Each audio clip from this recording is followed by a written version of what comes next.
ઓમ નમો ભગવતે વાસુદેવાય નમઃ. અથ શ્રી ગરુડ પુરાણે ષષ્ઠદશો અધ્યાયઃ. મોક્ષનો માર્ગ.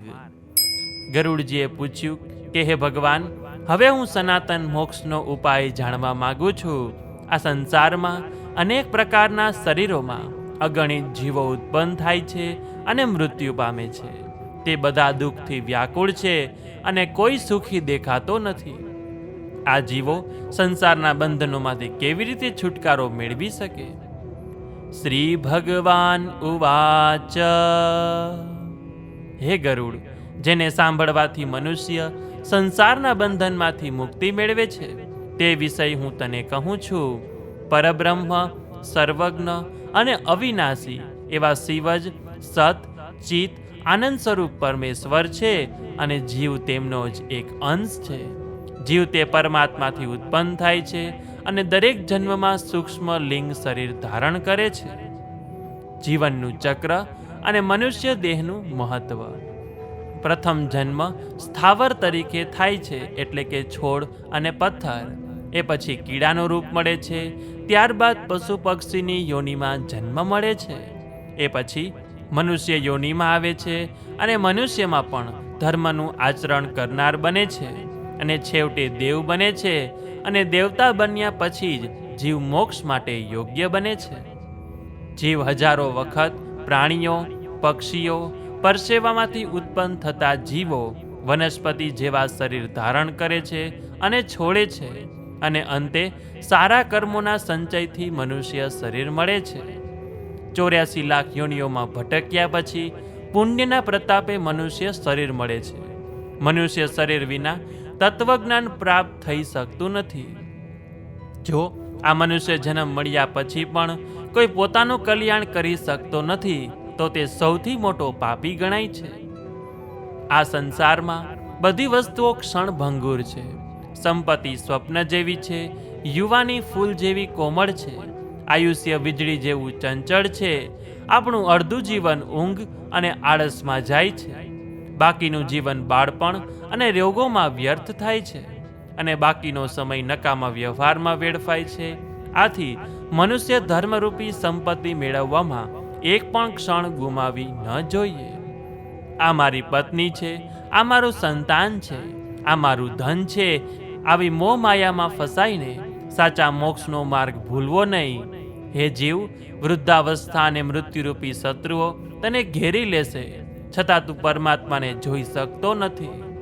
તૃષ્ણારૂપી સોયમાં પરોવાઈને, વિષયરૂપી ઘીમાં તળાઈને રાગ દ્વેષની અગ્નિ પર પાકેલા મનુષ્યને મૃત્યુ ખાઈ જાય છે. જે જન્મ્યો છે તે મરવાનો જ છે. બાળક, યુવાન, વૃદ્ધ કે ગર્ભમાં રહેલા જીવને પણ શરીર છોડીને યમલોક જવું પડે છે. જે સંસારમાં આસક્ત છે તે દુઃખી છે અને જેણે સંસારનો ત્યાગ કર્યો છે તે સુખી છે. આથી શરીર અને તેના પરની મમતા છોડીને સંત સમાગમ કરવો જરૂરી છે. કેટલાક લોકો સ્વર્ગના સુખની કલ્પના કરી મંત્રોચ્ચાર અને હોમ હવનમાં જ આસક્ત રહે છે. કેટલાક માયાથી મોહિત થઈને ઉપવાસ જેવા નિયમોથી જ મોક્ષની ઈચ્છા રાખે છે.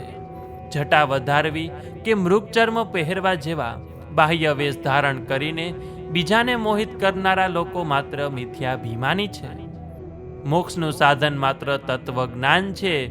વેદનો અભ્યાસ કરવાથી મુક્તિ નથી મળતી. માત્ર શાસ્ત્રોના પાઠ કરવાથી પણ મુક્તિ નથી મળતી. મુક્તિ તો ફક્ત જ્ઞાનથી જ મળે છે અને આ જ્ઞાન ગુરુ દ્વારા પ્રાપ્ત થાય છે. એક છે પરોક્ષ જ્ઞાન અને બીજું છે અપરોક્ષ જ્ઞાન. પરોક્ષ જ્ઞાન એટલે કે શાસ્ત્રોના અધ્યયનથી મળે અને બીજું અપરોક્ષ જ્ઞાન એટલે કે વિચાર અને અનુભવથી પ્રાપ્ત થાય. જ્યાં સુધી કર્મફળની ઈચ્છા હોય, સંસારની વાસનાઓ હોય, ઇન્દ્રિયો અસ્થિર હોય, ત્યાં સુધી તત્વજ્ઞાન પ્રાપ્ત થઈ શકતું નથી. ગુરુની કૃપા વિના તત્વજ્ઞાનની પ્રાપ્તિ અશક્ય છે. મોક્ષ મેળવવાની ઈચ્છા રાખનારે નરકરૂપી વ્યાધિનો ઈલાજ કરવો જોઈએ. અંત સમય નજીક આવે ત્યારે બધા ભયનો ત્યાગ કરી અનાસક્તિરૂપી શસ્ત્રથી શાસ્ત્ર અને શરીર પરની પ્રીતિનો ત્યાગ કરવો. ધીરજવાળા મનુષ્યે ઘરનો ત્યાગ કરીને બહાર નીકળી જવું. પછી પવિત્ર તીર્થો અને પુરીઓ જેવી કે અયોધ્યા, મથુરા, કાશી, કાંચી, અવંતિકા, દ્વારકા વગેરેમાં સ્નાન કરીને કોઈ એકાંત સ્થળે આશ્રમ બનાવો. ત્યાં ઝંકાર બીજ મંત્રનો જાપ કરતા કરતા શરીરનો ત્યાગ કરવાથી મોક્ષ પ્રાપ્ત થાય છે. ભગવાન વિષ્ણુએ અંતમાં કહ્યું કે હે ગરુડ, મેં તને જે કંઈ કહ્યું છે તે બધા શાસ્ત્રોનો સાર છે. સૂતજી કહે છે કે ભગવાનની આ વાણી સાંભળીને ગરુડજીએ તેમને પ્રણામ કર્યા અને કહ્યું કે હે ભગવાન, આપે આ અમૃતરૂપી કથા કહીને મારા બધા સંશયનો નાશ કર્યો છે. આટલું કહી ગરુડજી ભગવાનનું ધ્યાન ધરવા લાગ્યા. ઇતિ શ્રી ગરુડ પુરાણે ષષ્ઠદશો અધ્યાય.